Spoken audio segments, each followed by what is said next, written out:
இந்த ஃப்ரூட்ஸில் இவ்வளோ பெனிஃபிட்ஸ் இருக்கா? ஆமாங்க. இந்த ஃப்ரூட்டோட நேம் வந்து அவகேடோ. காமனாக பட்டர் ஃப்ரூட்னு சொல்லுவோம். தமிழில் வந்து வெண்ணப்பழம். பார்க்குறக்கு மொழுன்னு வெண்ணெய் மாதிரி இருக்குங்க. இதில் ஆச்சரியம் என்னன்னா, இதுக்கு 20க்கும் மேற்பட்ட விட்டமின்ஸ், மினரல்ஸ், ஆன்டி ஆக்சிடென்ட்ஸ் இருக்குது.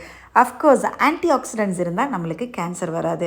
இந்தியன்ஸ்க்கு பார்த்திங்கன்னா எல்லாருக்கும் பிளட் ப்ரெஷர், ஹார்ட் அட்டாக் வருது. அதுக்கு ரீசன் வந்து என்னென்னா பேட் கொலஸ்ட்ரால், எல்டிஎல் இருக்கிறனால. இதில் இருக்கிற பைட்டோஸ்டிரால் வந்து நம்மளுக்கு கெட்ட கொழுப்பை ரிலீஸ் பண்ணுது. பொட்டாசியம் இருக்கிறனால பிளட் ப்ரெஷரும் நார்மலாக இருக்குங்க.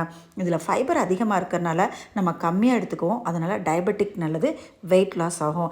அதே மாதிரி உடல் ஆரோக்கியம் மட்டும் இல்லாமல் சரும ஆரோக்கியம். நிறைய காஸ்மெட்டிக்ஸ் இதில் தான் பண்ணுறாங்க. நம்மளோட கண் பார்வை வந்து நல்லா நம்மளுக்கு தெளிவாக இருக்கும். அதே மாதிரி ஹார்ட் அட்டாக், நம்மளுக்கு கிட்னி ரிலேட்டட் ப்ராப்ளம் வராது. எல்லாரும் சொல்லுவாங்க ஒரு ஃபுட்டை வந்து ரெகுலராக எடுத்துக்கக்கூடாதுன்னு. ஆனால் டெய்லியும் சாப்பிட்ற ஒரே ஃப்ரூட் வந்து இந்த அவகேடோ தாங்க. இதை எப்படி சாப்பிட்லான்னா சாண்ட்விச் பண்ணி சாப்பிட்லாம். நிறையா நார்த் இண்டியன்ஸ் இவங்க எல்லாம் ஃபாரினர்ஸ்லாம் பார்த்திங்கன்னா இந்த ஃப்ரூட் இல்லாமல் மார்னிங் பிரேக்ஃபாஸ்ட்டே இருக்காது. இந்த மாதிரி டோஸ்ட் பண்ணும்போது நம்மளுக்கு டேஸ்ட் ரொம்ப நல்லாவும் இருக்கும். நம்மளுக்கு வந்து எந்த டிசீஸும் வராது. இல்லை அப்படின்னா நீங்கள் ஸ்மூதி மாதிரி ட்ரை பண்ணலாம்.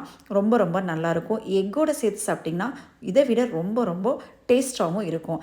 ட்ரை பண்ணி பாருங்கள். இந்த மாதிரி ஃப்ரூட்ஸ் எல்லாம் எங்கே கிடைக்கும் அப்படின்னா நம்ம ஊர்லேயே இப்போது அவைலபிளாக இருக்குங்க.